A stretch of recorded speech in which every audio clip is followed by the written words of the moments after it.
Hey guys, John here again. Right, the scariest video I am going to make for a while, and it's to review my favourite band. And I don't know if any of you lot have struggled with that, but doing your favourite band is really difficult because I'm not one to just go, oh yeah, that's awesome, that's awesome, that's awesome. Because it's my favourite band. I like to be able to say, look, I'm not really keen on that song so much. And I try and, I don't want to be biased. So the album I've got to review is the one that came out today, Flesh and Blood, Whitesnake.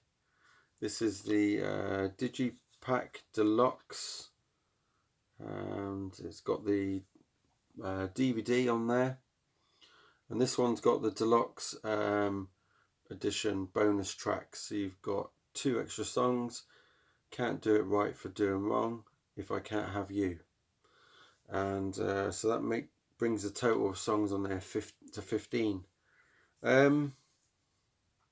15 songs on a Whitesnake album. Wow, that's quite a lot more than most. Obviously, the normal standard edition is 13, which is ideal, really. I'd say 13, but to be quite honest, at this time, this day and age in Whitesnake's career, I'm happy to have as many songs as they want to release.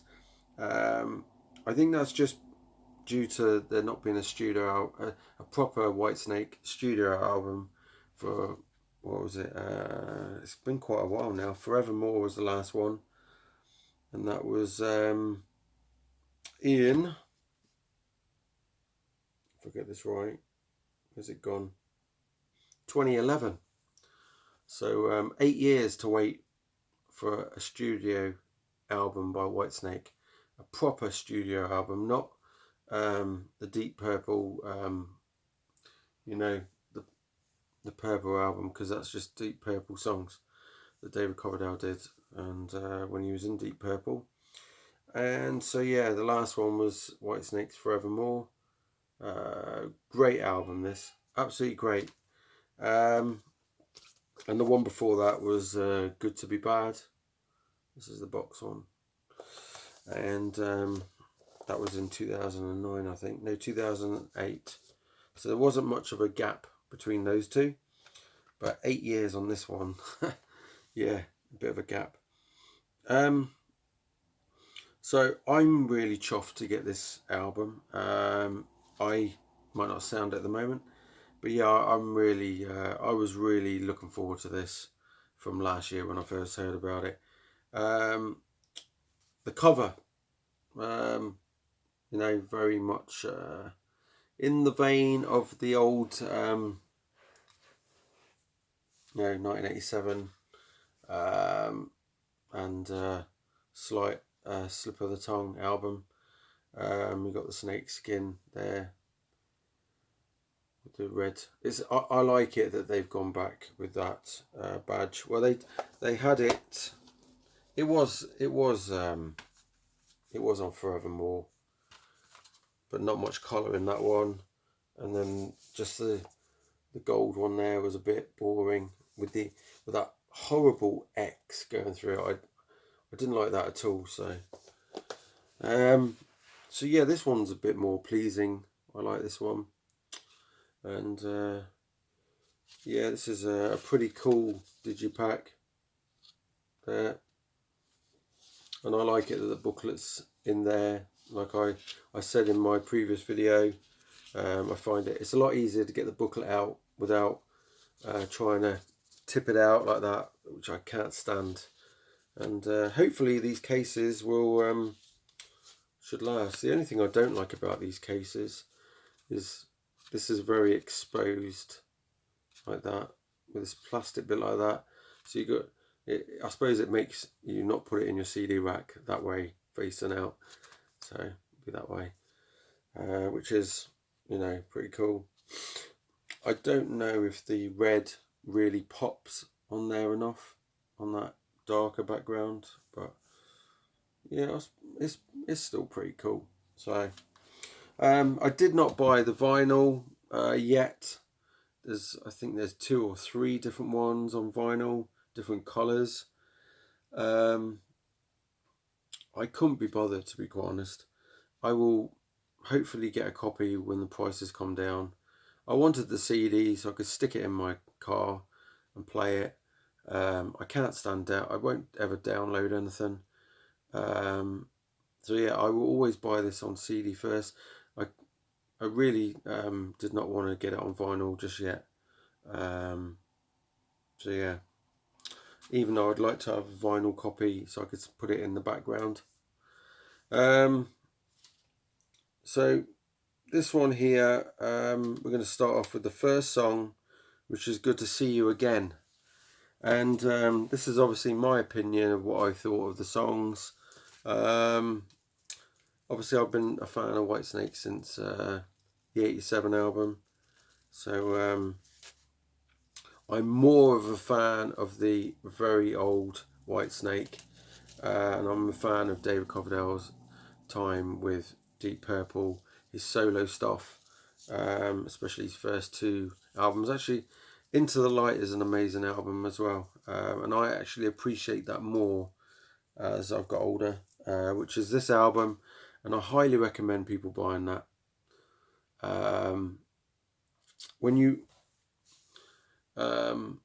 Well, I've listened to that, and then I put this back on because I thought I had some similarities in the songs, and I actually like that.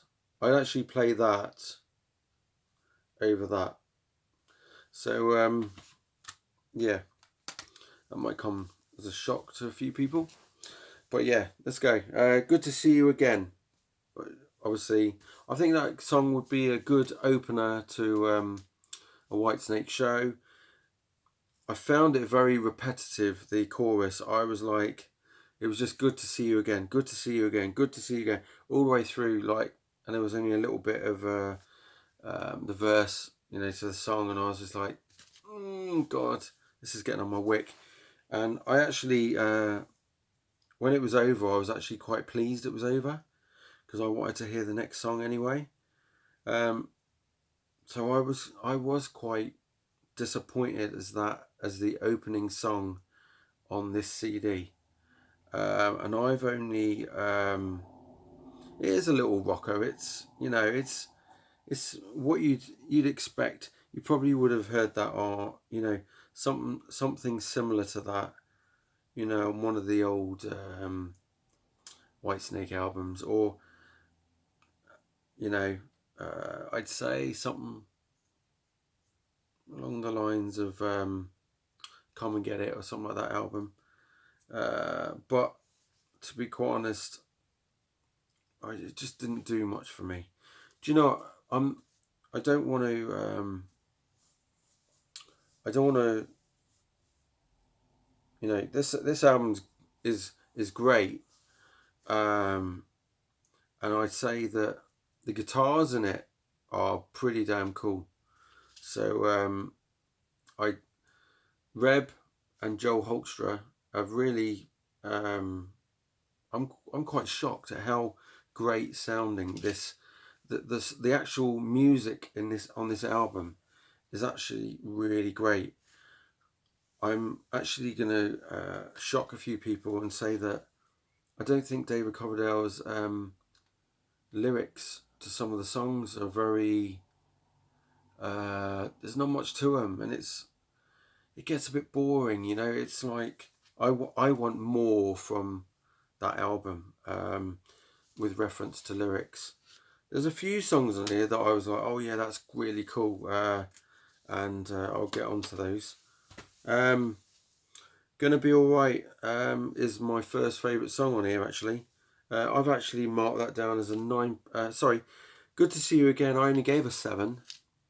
I'd say between 6.5 and 7 for that. Just because of the lyrics. the song sounds really great, but it's just the repetitive lyrics of "good to see you again, good to see you again, good to see you again, good to see you again." Yeah, and I'm carrying on. See, can you imagine watching my video now and you're going, "Oh, for fuck's sakes, John, just hurry up and get on with the next song." Good to see you again. Good to see. That's how repetitive it is. But it's not the only one that I'm going to say the same thing for.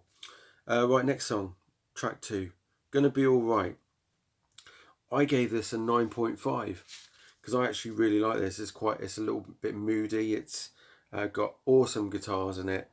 It's my type of Whitesnake song, and it's it's got that bit of atmospheric guitar work in it. It's really good, and it's definitely not a repetitive song. So yeah, we can go on to track 3, Shut Up and Kiss Me. When I first heard this song, I thought, oh God, I hope some of the other songs are better than this.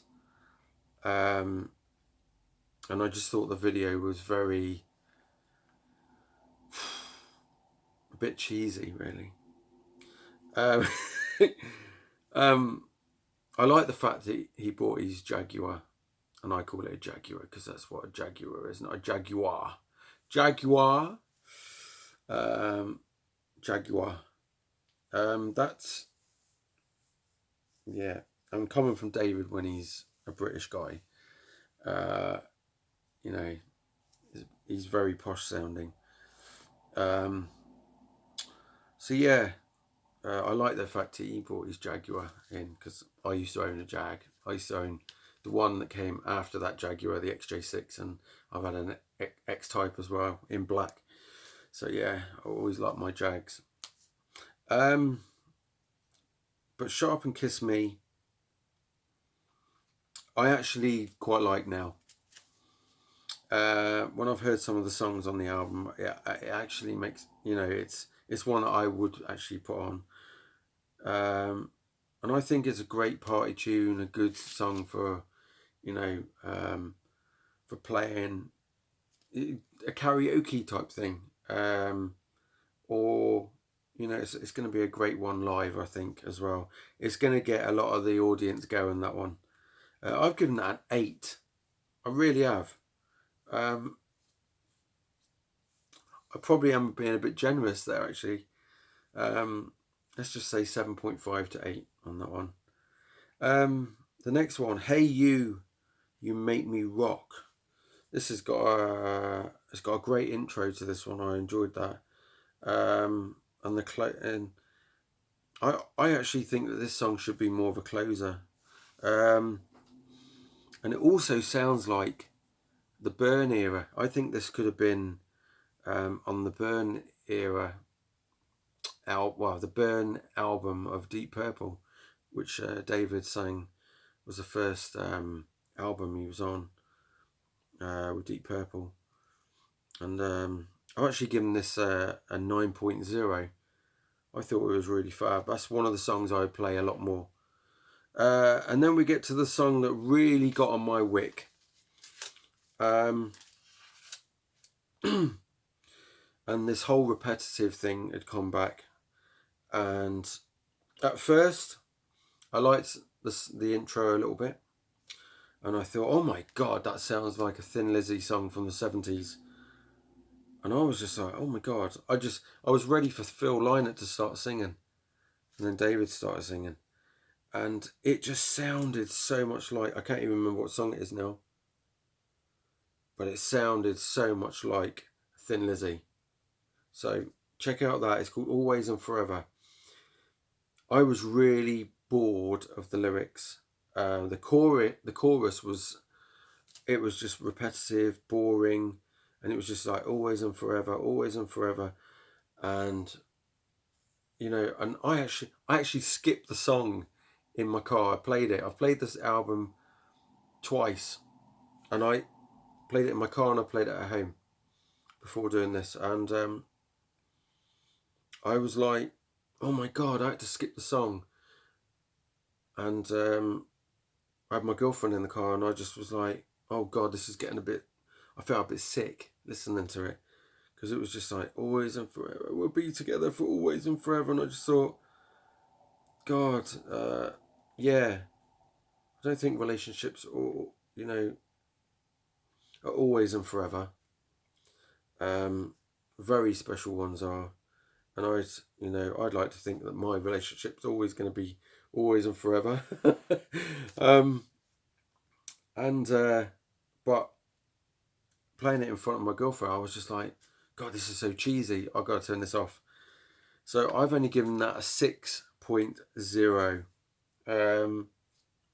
Really did nothing from me, and really was, yeah, like I said before, boring. The next song, When I Think of You, every time I was listening to it, I just thought, there's something about this song that makes me think it could have been on the David Coverdale's Into the Light album, solo album.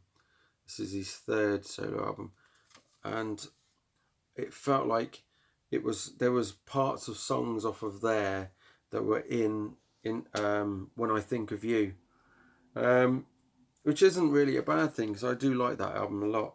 I've actually given it an 8.75, and yes, guitar work, drums in all these songs are brilliant.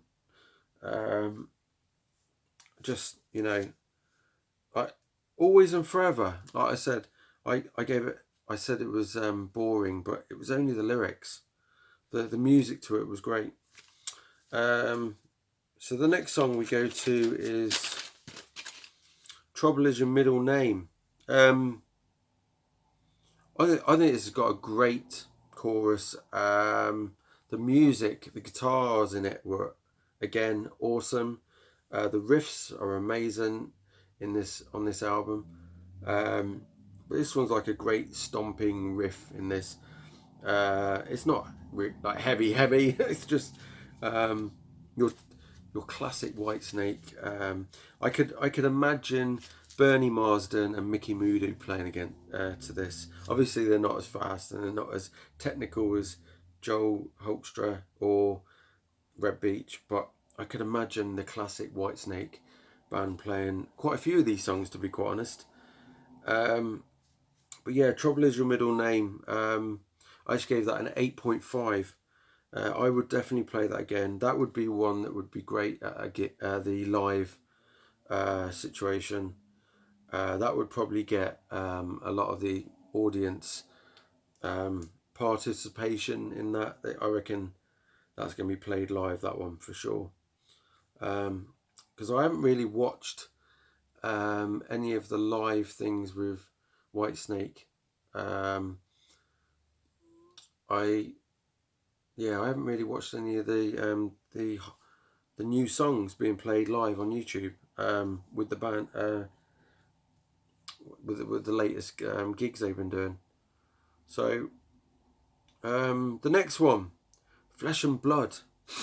I think this is the one that David had said in recently that was left over from the again Into the Light sessions, but never made the album. And to be quite honest, I actually think that song would have sounded great back in the day. I think that would have fitted in with the Saints and Sinners album from 1982. And I just think that's quite classic Whitesnake, that Flesh and Blood. So I've given that 8.75. Around that sort of, it's a pretty cool one. So right, this one here. Oh God, I forgot to put a score for this. Actually, I know what I'm going to score it, because I remember it quite well now. This is another one, a bit like Always and Forever. This one's called Well I Never. The intro on it is brilliant, and then I thought, yeah, this is going to be great. Oh God, no. And it got to the chorus, and I was like, oh, bloody hell. It's just repetitive. It's like, well I never. and then it's got a little bit after, is the thing that got me with this is when I remember having a chat with I remember Metal Mickey said when he did his Judas Priest, I remember him doing saying about Judas Priest songs, some of them are just like Bloodstone, and there's nothing after it. It's like din din din with the guitar, and there's nothing to the chorus. It's just quite boring. And while I was doing this, I kept thinking of him saying, well, the chorus hasn't really got much to it. It's a bit boring. And that's what I thought of so many of these songs. So yeah, Well I Never. Yeah, great intro, boring chorus and very repetitive. But not as repetitive as, what was it again? Always and Forever. And then we get to my favourite song of the whole album. And it's a song called Heart of Stone. And I actually had my girlfriend say to me, John, that's my favourite already. I like this song, she said. And I was like, oh, okay. I wasn't expecting that. I'd actually say that this song reminds me of, it reminds me of Love Hunter, or anything off of, something like something. It could have gone on the Love Hunter album or the Ready and Willing album, or maybe even, again, it could have gone on Restless Heart album or Into the Light. Fab song, that is definitely my favourite. I've put on here best song. Heart of Stone, check it out. The next one is a little fast rocker. It's something that probably could have gone on to Come and Get It album. I wasn't too keen on the chorus so much. It was slightly there wasn't much to it, but it's only a fun sounding song. It's get up and jump around, dance, or whatever you do in your own time with the blind shot. It's just a little crazy rocker, and it just reminds me of Come and Get It stuff. The song After All is the next one.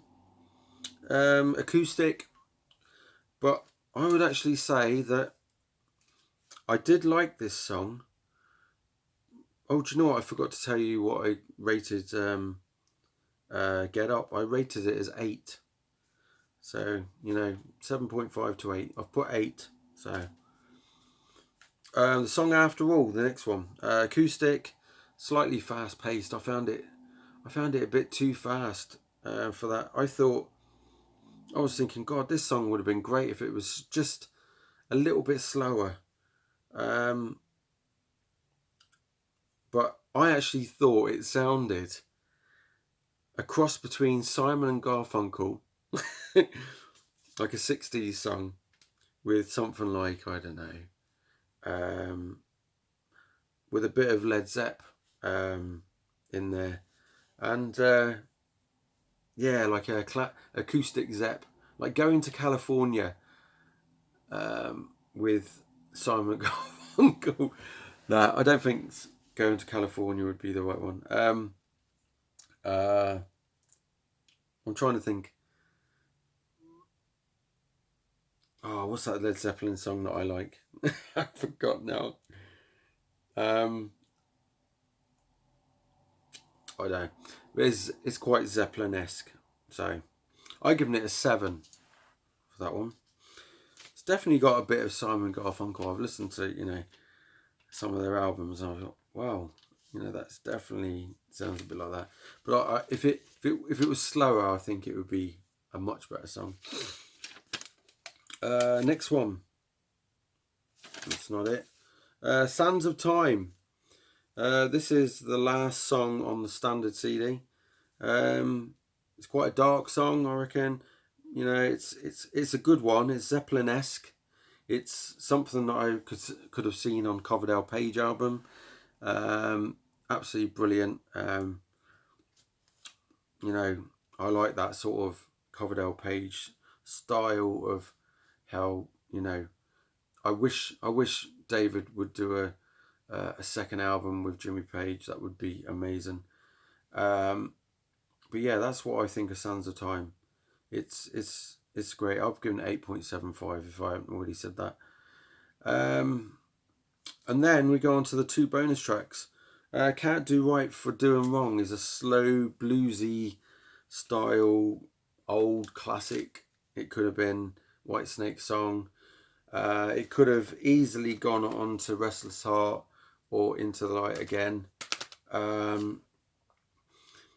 At one point, I could imagine Chris Rea playing at the start of the song. I was like going, yeah, this is Chris Rea. This is going to be Chris Rea singing.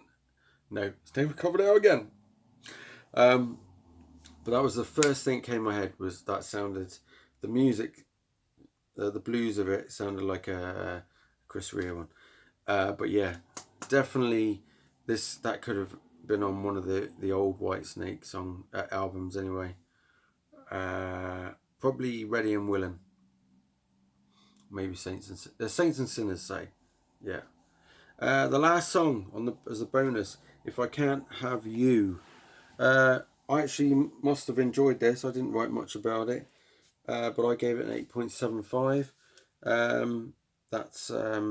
It's a pretty good song, but again, it sounds like it could have gone on something like Forevermore, Good to Be Bad, Restless Heart, or Into the Light. It's very much in the vein of the last Coverdale, David and Whitesnake album. So yeah, I've got, what did I put? It's got a bit of a 70s vibe as well to it. So, and that would be it. That's what I thought of that. That was quite a long review. But other than that, if I was, I'm not very good at totting all those up. So, but if I was to go, right, I'm going to give that whole album out of 10. A score out of 10. On my second listen, I would probably give that, I'd give that an 8.5, to be quite honest. Out of yeah, definitely 8.5 out of 10 for a Whitesnake album. Compared to other Whitesnake albums, this is not compared against other bands. This is me compare that against other Whitesnake stuff, and that's an 8.5 for me. It's all down to the lyrics. The other guys in the band, Joel, Reb, and Tommy. I don't really follow bass, so I'm not going to say anything about that. And I didn't really even bother to listen about the keyboards and stuff like that. But yeah, those three guys have certainly made that a much better record than I think it would have been. They have surprised me, because when Joel Hoekstra joined the band, I really wasn't interested in who he was, what he'd done before. I didn't even listen. I didn't even know the guy before Whitesnake. I think the first time I seen him play something might have been on. Was it the Friday? No. That metal show, I think. I think he was maybe in that, doing a couple of the showing off, guitar solos, doing a few riffs and that between breaks and stuff. I can't remember if he was on there, but I honestly, that Joel Hoekstra and Reb have really made this an amazing sounding album. So, and yeah, unfortunately David got his, you know, he's got his age against him with the vocals, but he certainly can still give it his all. And I know, you know, and let's hope we can get another Whitesnake album out of him. So there you go. Cheers for watching. Keep rocking and listen to whatever it is you listen to, and see ya.